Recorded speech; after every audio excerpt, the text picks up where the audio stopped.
নমস্কার, কেমন আছো সবাই? আশা করছি সকলেই ভালো আছো। অপুর সংসারে নতুন একটি ভিডিওতে সবাইকে স্বাগত জানাই। সোমবার, এখন সকাল 7:30। দুদিন বাড়িতে ছিলাম না, দুদিন পর বাড়ি ফিরে এসেছি। তবে গতকাল রাতে ফিরেছি, ফিরতে ফিরতে রাত হয়ে গেছিল। রাতের বেলায় আর ছাদে আসিনি। তবে বাড়িতে ফিরেই সর্বপ্রথম যেটা মনে হয় সেটা হচ্ছে ছাদে গিয়ে ছাদ বাগানটা একবার দেখে আসি। তাই ঘুম থেকে উঠে ব্রাশ করে স্নান করে তারপরে আজকে আমি ছাদে এসেছি। ভুল হবে, আমি ঘুম থেকে উঠে এসে আগে ছাদ বাগানটাকে দেখে গেছি, তারপরে স্নান করে এই যে ছাদে এলাম। আবার এখন তোমাদের সঙ্গে ছাদ বাগানটা শেয়ার করছি। বেগুন গাছে ফুল এসেছে। এর আগেও কয়েকবার কয়েকটা ফুল এসে ঝরে গেছে, ফল দাঁড়ায়নি। সেটা নাকি গরমের কারণে। আর এই পাশের গাছটা একটু যেন কেমন ঝিমিয়ে রয়েছে। তবে অন্যান্য গাছপালাগুলো কিন্তু বেশ দারুণ হয়েছে। এই যে এর আগে কতবার কুশির বীজ দিয়েছি, গাছ কিছুতেই জ্বালায়নি। একেবারে শেষ 5টা বীজ ছিল, পুঁতেছি আর ঈশ্বরের কাছে প্রার্থনা করেছি এটাই শেষ, যদি হয় ঠিক আছে, না হলে আর কিছু করার নেই। তবে দেখলাম যে এবার আমার প্রার্থনাটায় কাজ হয়েছে। যে কয়টা বীজ এই গামলার মধ্যে পুঁতেছিলাম সবগুলো গাছই হয়েছে। আর এদিকে ছাদ বাগান থেকে এখন কিছু সবজি না খেলে হবে না, অন্যান্য গাছগুলো বাড়তে পারছে না। তো আজকে আমি নিয়ে যাব পিপল শাক। পিপল শাকের আগাগুলো কি সুন্দর, একেবারে নতুন আগা ডগমগ করে উঠেছে। যেহেতু মাঝে মাঝে একটু বৃষ্টির জল পেয়ে যাচ্ছে, যে সেই কারণে প্রত্যেকবারই পিপল শাক একটু বেশি বড় করে খাওয়া হয়। তো এবার একদমই একেবারে কচি কচি আগা কেটে নিচ্ছি। আর এই যে এই গামলার মধ্যে বললাম যে 5টা বীজ দিয়েছি, 5টা গাছই হয়েছে কুশি গাছ। তো এক জায়গায় তো 5টা গাছ রাখা সম্ভব না, সেখান থেকে আমি চারা তুলে নিচ্ছি। এই চারাটা তুলে অন্য একটা গামলায় লাগাবো। সত্যি কথা বলতে আমার এক একটা গামলার মধ্যে কয়েক রকমের গাছ, বিভিন্ন রকমের গাছ আছে এক একটা গামলার মধ্যে। সেটা তোমরা দেখতেই পাচ্ছ যে এক একটা গামলায় কত রকমের গাছ আমি লাগিয়েছি। তো এখান থেকে তুলে আমি এখানে একটা সরিয়ে লাগিয়ে দিলাম। আর এই যে এক থালা শাক কেটেছি, আর এদিকে দিদিও চলে এসেছে কাজে। তো শাকটা এনে রান্নাঘরে রেখে দিলাম, দিদির কাজ হোক, তারপরে আমি রান্না করব। আর এদিকে পিঙ্কু, জানো তো, আমি দুদিন বাড়িতে না থাকাতে এ কিন্তু ভীষণ হোপলেস হয়ে পড়েছিল। আমাকে নাকি খুঁজেছে। ও একা একা কিন্তু নিচে নেমে আসে না, উপরে যায়। তবে আমি বাড়িতে না থাকাতে ও নাকি নিচে উপরে সব জায়গায় নেমে খোঁজাখুঁজি করেছে। আর এই যে বিরিয়ানি, গতকাল বৌদি যে বিরিয়ানি দিয়ে দিয়েছিল রাতে, আর ছেলেরা রাতে খায়নি, ও অন্য খাবার খেয়েছিল। বিরিয়ানিটা সকালবেলা সুন্দর করে গরম করে দিয়েছি ব্রেকফাস্টের জন্য। আর এদিকে আমি সবজিটা কেটে নিচ্ছি, শাকটা কেটে নিচ্ছি। আমি বাড়িতে না থাকাতে কিন্তু মাছ বাজার কিছুই ওর বাপি কেনাকাটি করেনি। সত্যি কথাই, 3 পিস মাছ ছিল ফ্রিজে, সেই 3 পিস মাছ রয়েছে। এদিকে আলু কেটেছি ভাজার জন্য। আর পাট শাকটা আনা হয়েছে, পুরো 1 সপ্তাহ হয়ে গেল খাওয়া হয়নি। পাট শাকের বড়া করব, আলু ভাজা করব, এদিকে ডাল বসিয়েছি।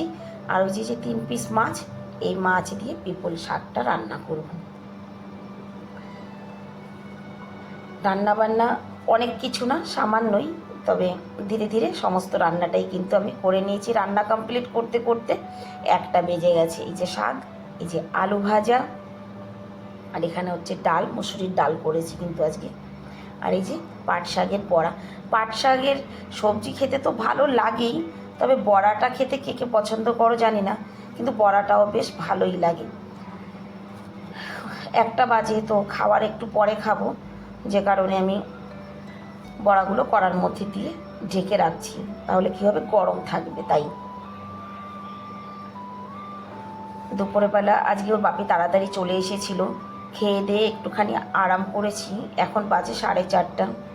মাথায় শ্যাম্পু করার সঙ্গে সঙ্গেই তেল দিতে হয়। আগে এই ব্যাপারটা ছিল না আমার। এখন কেন জানো তো, মাথায় প্রচুর ছোট চুল হয়েছে। একটুখানি তেলের না দিলে পরে ছোঁয়া চুলগুলো একদম উঠতে থাকে মাথার মধ্যে।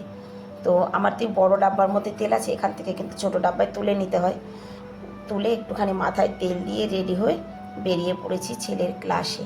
সোমবার, আজকে ক্লাস আছে। গতকালকের ক্লাসটা মিস হয়ে গেছে। গতকাল রবিবার আমরা বৌদিদের বাড়িতে ছিলাম, তো আজ আর ক্লাস মিস করা যাবে না। ছেলেকে ক্লাসে ছেড়ে দিয়ে আমি এসে পার্কে বসেছি। যেমন বসি ঠিক সেরকম। এই পার্কটা এলে না সত্যি এত ভালো লাগে যে কি বলবো। আজকে এখানে এসে আমি চুপচাপ বসে রয়েছি, তবে দেখো কত কাক দেখতে পাচ্ছ ওই যে উপরে। আমি বসে রয়েছি, আমার কাছাকাছি অনেকগুলো কাক এসে পড়েছে খাবারের জন্য।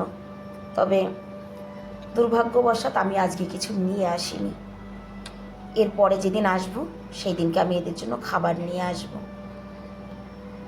কারণ কি, পশু পাখি জীব জানোয়ার যদি এইভাবে মানে কাছে আসে আর তারা যদি তাদের ভাষায় বোঝাতে চায় যে আমাকে কিছু দাও, আর সেই মুহূর্তে কিছু দিতে না পারলে কিন্তু সত্যি খারাপ লাগে।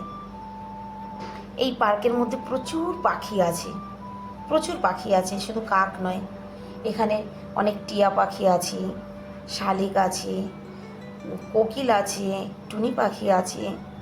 দেখো কত কাক দেখতে পাচ্ছ। তবে আমার খুব আফসোস হচ্ছিল যে আমি কিছু নিয়ে না এসে ভুল করেছি। আর এখানে সিআর পার্কের মধ্যে আশেপাশে কোনো দোকান নেই, জানো তো, মানে কোনো মার্কেট ছাড়া কোনো দোকান পাবে না। কিছু আনতে হলে সেই দোকানে যেতে হবে। তো আশেপাশে কোনো দোকান ছিল না, খানিকটা দেখলামও, কোনো ব্যাপার না। এরপরে যখন আসবো তখন নিয়ে আসবো। পার্কে 1 ঘন্টা কাটিয়ে দিলাম এদের মাঝে। তারপরে ছেলের ছুটি হয়েছে, এবার ছেলেকে নিয়ে বাড়ির দিকে ফিরবো। তার আগে ছেলের আবদার, মা কিছু একটু খাওয়াবে, যা হয় আর কি, বাচ্চাদের কিছু একটু খেতে তো চাই। আমার পিঙ্কু রানীর খিদে পেয়েছে।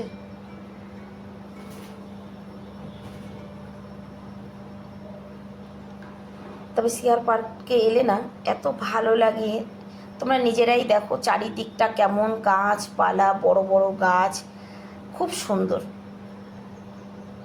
চলে এসেছি বাড়িতে। এবার আজকে কিন্তু ডিনারে রুটি হবে না, ভাত হবে। এসে একটুখানি আমি ভাত বসিয়েছি ডিনারের জন্য। এখন গরম তো তো ভাত কোনো দিন হবে। আমাদের খাওয়া হয়ে গেছে। আর একেবারে সর্বশেষে যে খাচ্ছে সে হচ্ছে এই যে আমাদের শেরুও নাকি 2 দিন পর্যন্ত গেটের কাছে এসে তাকিয়ে রয়েছে যে আমাকে খাবার দিচ্ছে না কেন। এখন বাজে 8:30। যাই হোক, আজকের ভিডিওটাও তাহলে এখানেই শেষ করছি। দেখা